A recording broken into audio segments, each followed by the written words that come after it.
2 ಗುಣಗಳಿದ್ದರೆ ಸಾಕು, ಆತ್ಮಜ್ಞಾನವನ್ನು ಪಡೆದುಕೊಳ್ಳಬಹುದು.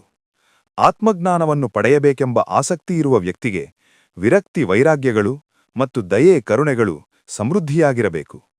ಈ ಶ್ರೇಷ್ಠ ಗುಣಗಳೆಲ್ಲ ಅರ್ಜುನನಲ್ಲಿ ಸಮೃದ್ಧಿಯಾಗಿದ್ದವು.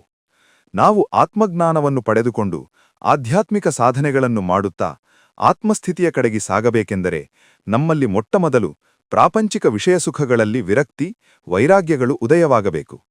ಆಗ ಆತ್ಮವಿದ್ಯೆಯು ನಮಗೆ ಸುಲಭವಾಗಿ ತಲೆಗೆ ಹತ್ತುತ್ತದೆ. ಆ ರೀತಿ ವಿರಕ್ತಿ ವೈರಾಗ್ಯಗಳು ಉದಯವಾಗಬೇಕೆಂದರೆ ಜ್ಞಾನವನ್ನು ಪಡೆದುಕೊಳ್ಳಬೇಕು, ಅಥವಾ ಅನುಭವಜ್ಞಾನವಾದರೂ ಇರಬೇಕು. ಜ್ಞಾನವನ್ನು ಪಡೆದುಕೊಳ್ಳುವುದೆಂದರೆ ಇರುವುದನ್ನು ಇರುವಂತೆ ಅರಿತುಕೊಳ್ಳುವುದು. ಅನುಭವಜ್ಞಾನವನ್ನು ಪಡೆದುಕೊಳ್ಳುವುದೆಂದರೆ ಇಷ್ಟವಾದುದನ್ನು ಅನುಭವಿಸಿ ಅದರಲ್ಲಿ ಏನೂ ಇಲ್ಲ ಎಂಬ ಸತ್ಯಾಂಶವನ್ನು ಅರಿತುಕೊಳ್ಳುವುದು. ಈ ರೀತಿ ಜ್ಞಾನವನ್ನಾಗಲಿ ಅನುಭವಜ್ಞಾನವನ್ನಾಗಲಿ ಪಡೆದುಕೊಂಡರೆ ನಮ್ಮಲ್ಲಿ ವಿರಕ್ತಿ ವೈರಾಗ್ಯಗಳು ಸುಲಭವಾಗಿ ವೃದ್ಧಿಯಾಗುತ್ತವೆ. ಈ ಕೃತಿಯ 11ನೆಯ ತುಣುಕು ಮುಂದಿನ ವಿಡಿಯೋದಲ್ಲಿ ಬರಲಿದೆ. ಅದಕ್ಕಾಗಿ ಚಾನಲ್ ಅನ್ನು ಸಬ್ಸ್ಕ್ರೈಬ್ ಮಾಡಿಕೊಳ್ಳಿ.